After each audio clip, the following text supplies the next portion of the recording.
kicking for you like it's 9-3. You see, Rob impact the mic, keeping it real, G. Talk about relationships, money, and health. Dropping knowledge while I'm spitting it, that's a wealth. Complex conversations, we break it down. Pop culture topics, we hold it down.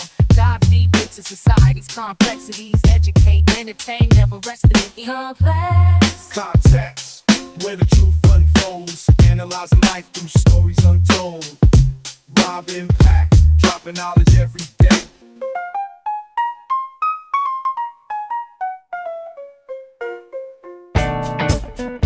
Unpacking life's complexities, one topic at a time. You're listening to Complex Context. Here is your host, Rob Impact. Welcome back to where we unpack life's complexities one topic at a time. Topics like parenting, work life, adulting, mental health, all of that. This is Complex Context. I am your host, Rob Impact, and I'm super happy that you're back to discuss with me a whole bunch of new information and ideals and criticisms and all that. We have so much that we're going to get to today. How has your week been? My week has been relatively good. It would be easy for me to complain and say, yeah, there were a few obstacles that kind of brought me down for a little bit, but, you know, I have to look, and I would hope you do as well, at the blessings and the good times that we've been able to experience. So I'm going to choose to look at that. It was a very productive week, I'll tell you that much, but I am looking forward to Memorial Day approaching and having that opportunity to kind of kick back, enjoy time with family, but more importantly, have that reflection of those that really made a tremendous sacrifice for all of us and our freedom. So we'll talk more about that, I'm sure, in the next episode, which I believe is dropping just before Memorial Day. So let's focus on this episode, and I want to start off by saying it has been unusually cloudy here in Massachusetts. I mean, more than I'm pretty sure what we're typically used to. Yes, it's springtime, and of course, we are expectant of having these days where the clouds are taking over and you have that springtime rain and mist. But my goodness, it's really been for the past 2+ months. I'm assuming what I've been seeing and all of the people around the area where I live in this state, I'm guessing this is what the stereotypical Seattle weather is that I used to hear about in much younger years. It's just relentless. If you could pick out gray from a box of crayons, honest to goodness, that's what the skies look like for so many days. So getting a sunny day has really been a treat, but it's also become such a rare treat that I don't know. I would imagine there's probably people like myself that are just itching for some of that natural vitamin D coming out from the sun, and we're just not getting it. The overcast skies are unbelievable. I've never seen anything like that, and I've been a lifelong Massachusetts resident, so I'm hoping that improves, not just for the summertime, but in general, because it was like this probably during the latter in terms of they're very supportive and very interactive and positive groups in terms of lifting each other up and making sure that any questions that there are or any kind of general help that we could provide each other in terms of just basic life questions, they really just have been such a positive addition to my limited social media feed. And I'm hoping that yours is as uplifting and positive as what it should be as well, because I think it's important to make sure we have those rays of sunshine, if you will, speaking of the weather in Massachusetts, but the in terms of the internet, the rays of sunshine electronically that we can go to and have those beacons of light really lift us up and give us something good besides celebrity gossip and all the other crap that you see online. So a big thumbs up to Facebook and the good that came out of it for me. I'm really just on it for the groups, truth be told. But even at that, there's no guarantee that the groups that you are a part of really fall in line with what you're hoping for. And thankfully, there are a pretty good amount out there that can help you on your day-to-day well-being. So I would encourage you to search and take advantage of that. If you're curious if a group exists, take that time, just check it out, see what there is, and hopefully you'll find groups that are just as accommodating and just as beneficial to your life as I believe these have been to mine. So that's awesome. Now, finally, my daughter, who is 9 years old, as I mentioned in prior episodes, is having her latest dance recital, and I'm super excited, as is most of our family. She's been doing this for so many years. She started when she was like really little, like baby, and she's really stuck with it year after year since then, and I'm so proud of her. And I'm really looking forward to seeing all of her dance numbers. I believe she has multiple, maybe 3 or 4 this year. So to see the progression of her hard work and her enjoyment and continued involvement in it, knowing that I get to look at it from a greater level than at years past, it really is something to watch and to savor, and I can't wait to come back probably next episode with a little mini review or a summary of the experience and being able to see what her dance studio brings this year. Congratulations to her, and I can't wait. Now, as a reminder, you can always check out our episodes online at any time. We are on all of the big podcast platforms. I'm not even going to tell you if you have the app or if you go to the website, we're on it.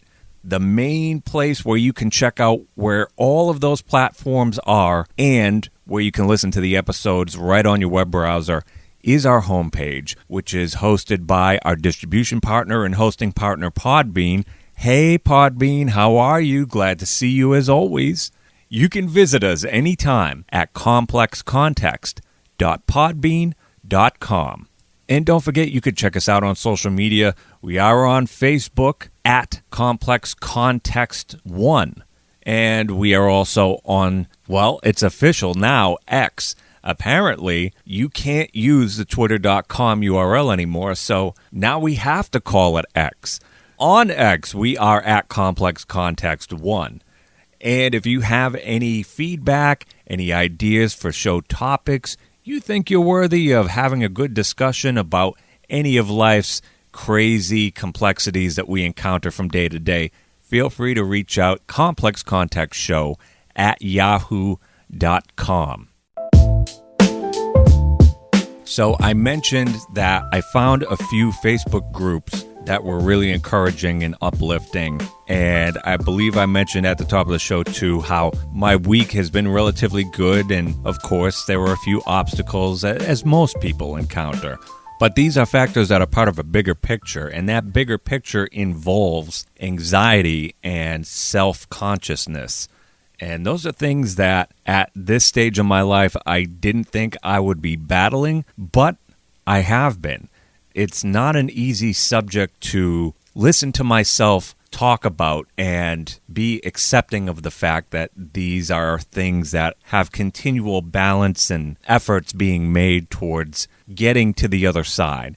Now, I know people struggle from day to day and week to week with a multitude of different things in life because life is not easy, generally speaking. And as I had a really good discussion with a friend of mine the other day, he said, and it's hard to argue, that it seems like overall as time goes on, that the uplifting moments and the positivity of life is outweighed by the struggle and the effort that goes into just surviving. As much as I would like to poke holes in that, it is difficult to, sometimes. Now, I'm not trying to say that, oh, woe is me, or woe is you, what are we going to do? Listen, nobody said that this was easy. I understand that. There's some really crazy stuff going on in our world lately, and even though that's relatively cliche, I'm not going to get into the particulars. You can go online or you can do your own independent research and find that, at least from a standpoint of human rights and human survivability and the ease of maintaining that, this is not really a comfortable time period that I will reflect fondly on as we move forward. But be that as it may, I was not expecting to be reintroduced to anxiety and panic attacks. And that was something I was able to move past between, say, 20 to 22 years ago. It took a lot of effort and patience, but I did. And for the better part of the last couple of decades, I've been better for having dealt with that and moved forward. But without really any warning to me, or from what I can tell, any clear signs that it would be back, unfortunately it reared its ugly head, and it's taken a little bit of a toll on my concentration and physical and mental well-being. And without turning this into something crazy, I do have a point in mentioning this, is there are some really great people out there who, whether it's professionally or personally, can provide so much guidance and support, and I can't thank those people enough. Though I believe I'm at a much better point in, hopefully, from what I can tell, over the hump of interacting with this again for the first time in 20 years, I really want to give my gratitude and my appreciation to those who suffer with anxiety and or panic attacks or anything of a similar nature. It's no joke. It wasn't when I was younger, but as the years have gone on, it's been a reminder of exactly to what degree this can affect you and affect your life. And I'm not fond of getting reacquainted with this, nor am I of trying to move past it.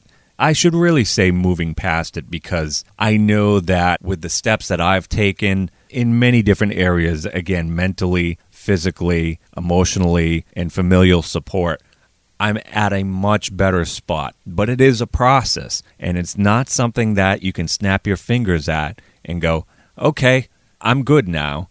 There are some bad days, there are some good days, and rolling with the punches is not as easy as it sounds. Being able to find, as I mentioned earlier, some groups that there are people who go through similar situations and people that you can provide your perspective to, and they can provide perspective to you. We need more of that. Not that there's anything wrong with social media in being able to address something like this. I would actually encourage that we continue to do that, if not more. But I'm not certain that we have enough attention beyond social media or, say, inner circle platforms or gatherings that really take these concepts into consideration. Now, I know it might be difficult for those who have never experienced something like this to have relatability or to understand where someone like myself is coming from. But you have to understand nobody can have a full unified agreement and understanding of where a group of people come from when it involves a behavioral aspect.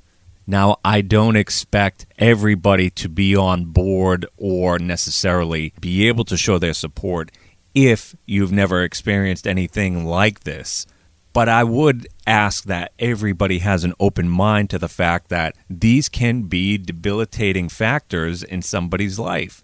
And some people manage it better than others. And it's not for a lack of trying. It's just really a monster that you have to struggle with and try as time goes on to continue fighting the ugly monster and getting past it. I want to really, again, give my gratitude to those who continue to reach out to the resources that they have, whether it's in person or other resources of particular media involving, say, audio programs, books. There's quite a few good ones that I've come across and have utilized, and I would encourage you to look out for those types of resources. And if you need a recommendation, don't hesitate to contact us at complexcontextshow@yahoo.com or reach out, send us a DM on X at complexcontext1. That's the number 1, all right? Don't spell O-N-E. You're not going to get anything to me if you do it that way. So I really had no idea that the past, say, 8 months of my life would be so enveloped in tackling something again that I thought I moved past from. It's not easy. It's never going to be easy. But that doesn't mean that we can't continue to try and be the best us that we can be. Unfortunately, with this, there's been an increase in self-consciousness that has been there already prior to my anxiety and panic attack scenarios that came about and have kind of gone off and on. The self-consciousness, I don't know if it's an age thing, because I know that I'm at a point in life where the elephant in the room as far as one's mortality is more ever present for no reason than just it sticks its ugly face right in yours and goes, hey, I'm around here. Just want to tell you. I'm not trying to avoid the obvious concept there, but at the same time, it's not something that I'm trying to consciously keep in the front of my head on a day-to-day basis. So self-consciousness about age and professional career path, that especially has been a tough one. I don't expect many people to not be able to relate to this, but it's been a few years since I've been able to hear good job and have that be a generalized recognition of my efforts and contributions. Any other acknowledgement that has undertones of that has typically been related to one specific thing or two specific things. And even though I'm past the years and have been for a while of having people directly report to me, one of the things I enjoyed about being a manager was being able to recognize growth and continued efforts and congratulate somebody and tell them good job. And sometimes people would look because it would come out of the blue and say, why? What did I do? And I would say, you did your job and you did it well. And I'm not going to pinpoint one particular thing. It's you continue to grow and to contribute and to be effective and to learn. And sometimes you just need all of that to come together and be told good job. So being able to say that and have people really be receptive to that, that felt good.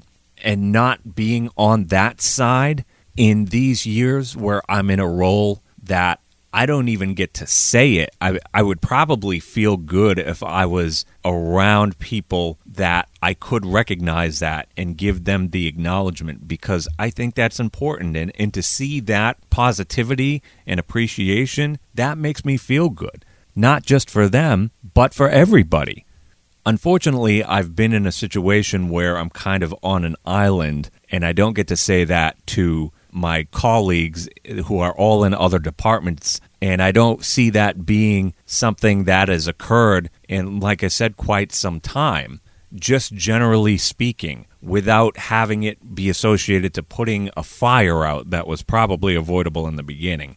Now, I want to make it clear, this is not me dumping on an entity. This is me saying my self-consciousness from a career standpoint has taken a hit.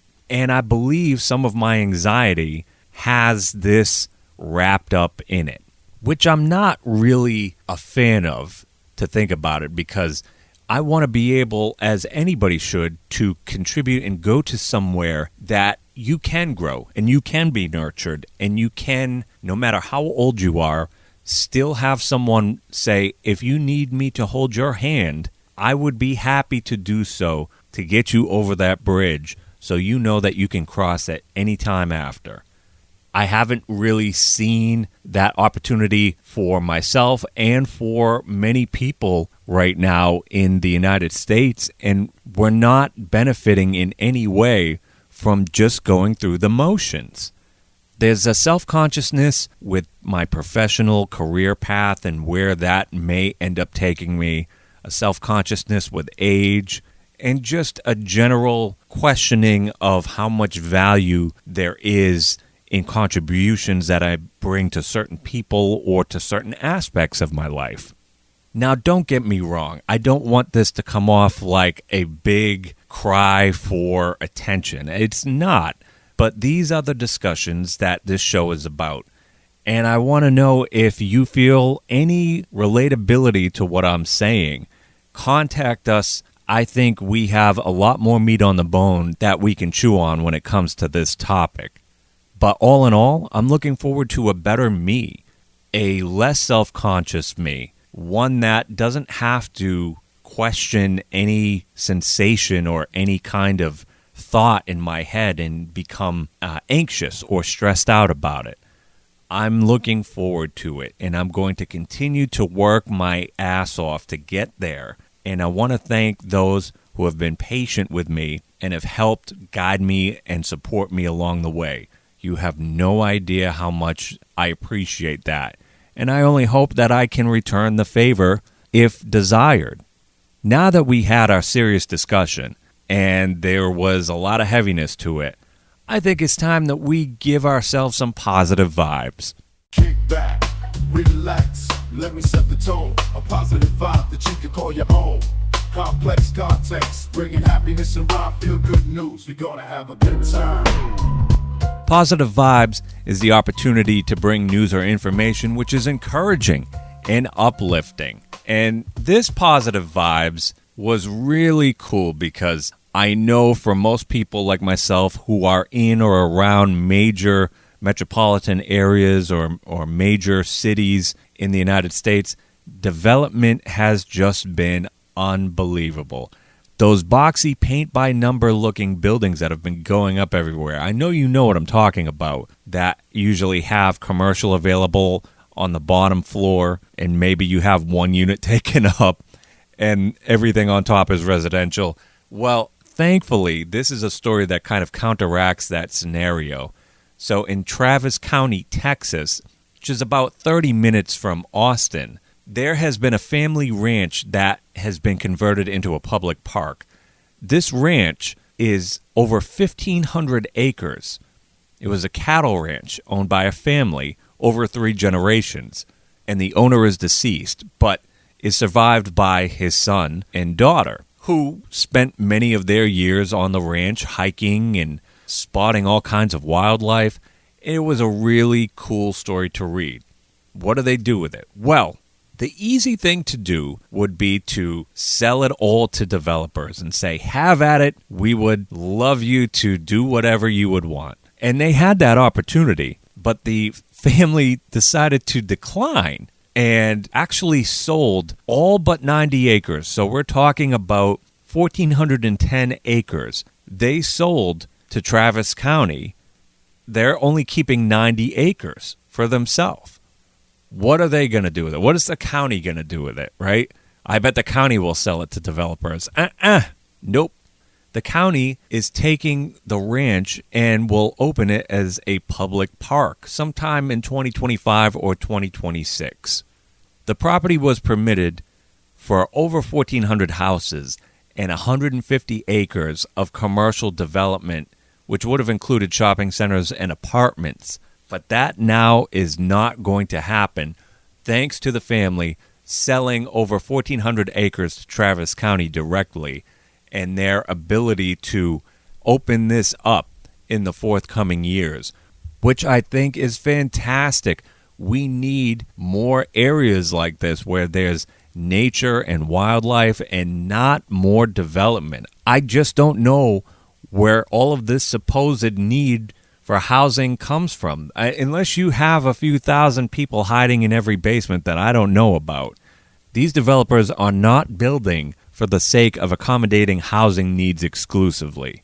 Yes, read into that. So to know that the family will maintain 90 acres, which is still a pretty decent chunk of land, and the rest of it goes right to Travis County, Texas, for the public, that's such a wonderful feel-good vibe, a positive vibe, if you will.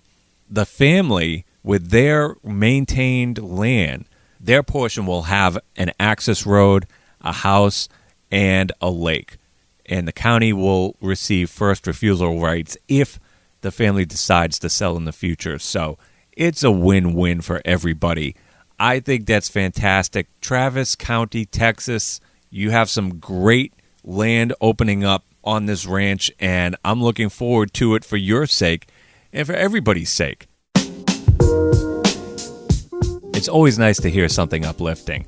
If you have a suggestion or recommendation for a future positive vibe, don't hesitate. Reach out. Send us what you got. We would be happy to review it and hopefully feature it on a future Complex Context.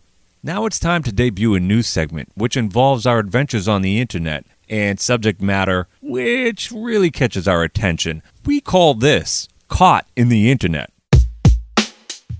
Caught in the internet, debatable views, get ready now, we got the news. Scrolling through the comments, feeling the hype, opinions clashing, sparks ignite. From conspiracy theories to viral trends, we dive deep where the internet transcends. Complex Context. Caught in the Internet is where we take a look at something posted on the internet which is worded in a way that sparks debate or criticism.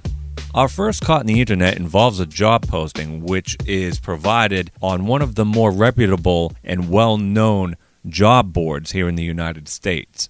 Now, what got me about this was one particular section which really honed in on a bigger problem, in my opinion, regarding today's job market. It starts off with benefits being listed as your typical insurance and paid time off and referral program. And by the way, most of these referral programs don't really pay out much in terms of a significant amount and seemingly very rarely end up benefiting the company long term as much as it does the referring person getting an eventual payout just long enough for their referred friend or family member to leave for greener pastures. After the benefits and all that, it's a job description. Okay, good. We're going to get to the opportunity at hand, right? It involves a transportation company, which is looking to double its size. All right, very ambitious. I like that. Sounds good. And they cater to developmentally and physically disabled populations. All right, this sounds good. I like a company that's trying to do something or provide a service for people that really need it. Now, under the section of who you are, this is the section that really caught my attention. And when I say that, it caught my attention in a way that I said, I certainly would not want to be associated. It mentions being hardworking, high-energy team player, quote, who is less interested in individual accolades and more concerned with achieving company objectives, end quote. Holy cow, what is this? Just tell me that you want me to be a corporate yes man. Yikes! Now, I'm not saying company objectives are not important or a major focus of a worker's day. Of course it is. That's what makes it a company. You have goals to achieve, and everybody is going to work as diligently and harmoniously as possible on it. Blah, blah, blah. Yes, that is the concept and the basic foundation of most workplaces. But when you tell someone they should put those objectives first and foremost above wanting to achieve your own accolades in accomplishing that, that's where I have a huge problem. I mean huge. You can't justify there not being the ability to maintain both. Achieving those company objectives comes at the expense of people putting in time and effort to get those goals achieved. And that's what work is. But just because it's the expectation doesn't mean that there should not be some type of acknowledgement or accolade given once you have achieved that goal. Those are the things that most companies nowadays seems to devalue, especially this one. And I mentioned it earlier regarding my own self-consciousness professionally, is I haven't seen or heard of the accolades that involve just the general day-to-day grind and being able to keep things moving in a direction that is as positive and with good intent as possible. Now, I'm sure some of the more corporate-minded folks would say, well, listen, this is what you signed up for, this is what you're supposed to do. Yes, but why should doing these things not have any emotional component to it? And by that I mean the emotion of feeling good about what you did and how you contributed. If you know that things are going in a direction that is desired and everybody is trying to achieve that, why would you not give someone the opportunity to just enjoy the the accomplishment. Am I to believe that saying thank you or printing up some type of certificate on some cardstock is that much of an effort? Please, these are some of the reasons why there is such a culture shock in the United States right now in terms of the workforce, is when you have some place saying, listen, I don't want you to be concerned about what you do and how well you may do it. I want you to just be concerned that we're getting past our goals. If you're not allowing someone to have self-pride and collaborative pride with the people that are helping to achieve these goals, then you're really asking for a robot. And you're more than welcome to invest in AI or some type of automated technology that can get you there. But I guarantee you, technology is only as good as the day you use it. And we have not, even with AI considered, perfected technology by any means, i.e., you are still going to need that human interaction. Human interaction involves humans, human emotions, human expectations. That's just what it is. So when I saw this, I said, man, this is certainly not a path that I would ever consider. And if you do, all right, that's your choice. I'm not going to fault you for that. I'm just wondering why someone like yourself would be okay with not wanting your recognition as deserved, assuming that you earn it appropriately. There are some things that money can't buy, and Lord knows most people don't have enough money coming at them to buy much to begin with. So these types of acknowledgments are crucial for someone to say, you know what, maybe there's a bit of a personal sacrifice in what I want to do or how I want to do it or my time committed to it. But if I can achieve the goal that my workplace has, I know I'll at least have some good attaboys thrown at me, and people acknowledge the fact that my talents were used towards accomplishing that. There's nothing wrong with that. So this was one of those occasions where attention on a job listing was for all the wrong reasons. And because of that, I got caught on the internet. Hey, I want to send a congratulations to my bestie, Livy Kazoo, who graduated recently in business administration. I'm very, very proud of her, and I'm very excited for what her career path may bring and what the next steps going forward in her life may be. So, Liv, I hope you really understand what you just achieved, and do not take it for granted the amount of effort and time that you put into that, and know that people beyond just your graduation day will still appreciate your commitment to something like that. So good job. Keep up the good work. I'm curious as to where your future path will lead. And don't forget about your boy over here. I'm happy to be a part of that story. So keep on doing what you're doing. Now I'm getting a little hungry, and there's only one thing that's going to help take care of that. I need a good flavor to savor. Step up to the plate, we're about to debate the flavor to savor. But never second rate, taste buds on fire. We're the critics you admire. Break it down on the podcast, set the world on fire. Savory to sweet, we're digging deep. Food and drink, it's a flavor-filled feast. We'll sip and we'll munch, review with a punch. Complex context, bringing the flavor for lunch. Yes, the third episode in a row, we're having a flavor to savor. No, none of our segments are guaranteed week by week. It just so happens that there is more new deliciousness to try. Flavor to savor is where we discuss today's beverage and food options that you may or may not want to savor. Now we've had a few of these. It might sound a little familiar, but let's go over how this works. I try a new product for the first time, and we rate on 5 categories: smell, initial taste, ease of consumption, eventual taste, and desirability. Each category has a rating of 1, which is gross, to 5, which is great. We add all of these categories up, and we get an overall score of would we recommend this as a flavor to savor, or would we say just trash it, not even worth it. Now, this flavor to savor is actually our second chip-related one, and it's just a coincidence. I wasn't expecting to find another new variant so quickly, but I did. and it's Lay's Salsa Refresca. Now, the bag is as red as could be. You can't miss it. It has a picture of pico de gallo and other kinds of Mexican food-related accessories. I'm not going to get into all the details because design is not part of this.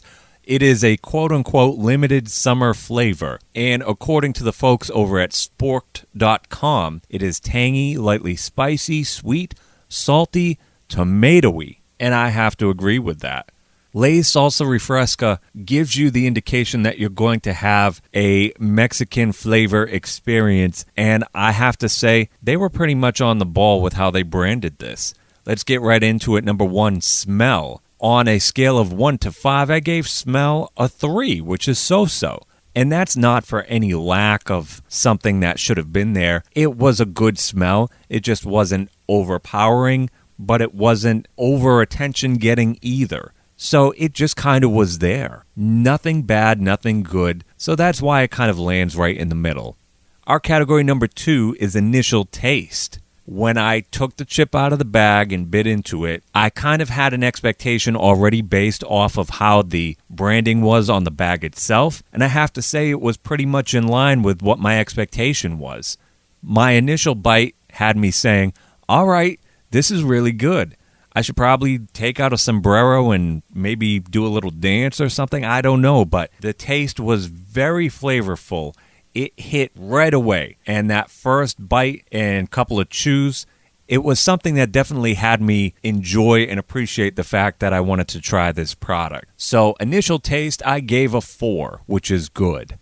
Category number 3, the ease of consumption. How easy is it to take it in? Let me tell you. It is super easy to take in. I gave it a 5, a great, the highest that you can get.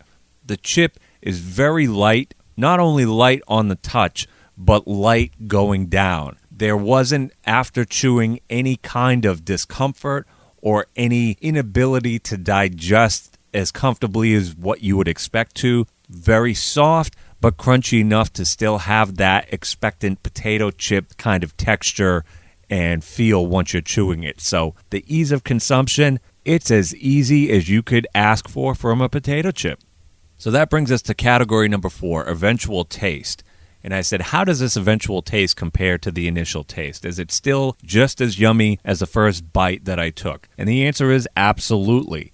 The eventual taste still was as flavorful and as enjoyable as the initial consumption, and there was no disappointment in terms of its consistency in how it hit the palate. So eventual taste, I gave a 4, which is good.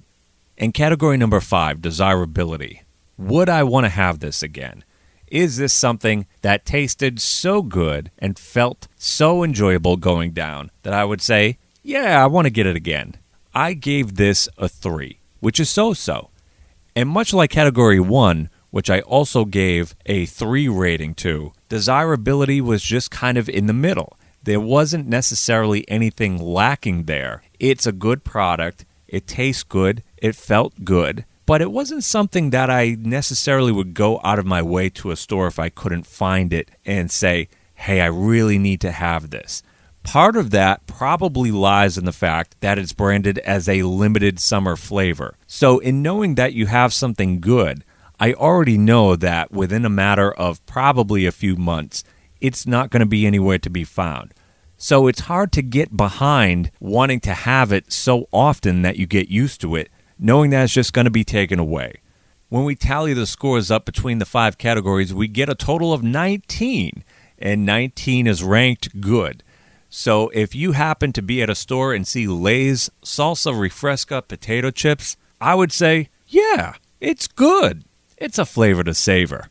This has been a heck of an episode. We had 3 segments. We had a pretty serious discussion regarding anxiety and self-consciousness. And again, if you need any recommendations for resources or you find yourself in the same boat, don't hesitate to reach out. This is what this show is about. We would encourage you to share your story and your struggles and successes with us. You can send us any recommendations for segments in future episodes or your feedback regarding how you're listening to us and what number episode are you on. Always feel free to hit us up on our official website, complexcontext.podbean.com. That's PODBEAN.com. You can also send us your emails to complexcontextshow@yahoo.com. And we have no shame or shyness regarding our interaction on the X social media platform. Always hit us up. Don't hesitate. We are at Complex Context 1. Again, that's the number 1. Don't type the word. I can't vouch for where you're going to end up. Please don't do it unless you want to try, but I'm not recommending it. You've been a fantastic pal in podcast land during this show. I hope it has provided some entertaining context on some of the more complex topics that we discussed today. My name is Rob Impact. Do what you do it often, do it well. Just don't do anything I wouldn't do, and you'll be doing all right. Thank you as always. I'll catch you next time in podcast land. Take care. Visit the show's website at complexcontext.podbean.com. Complex Context is a Mass Ed Media production.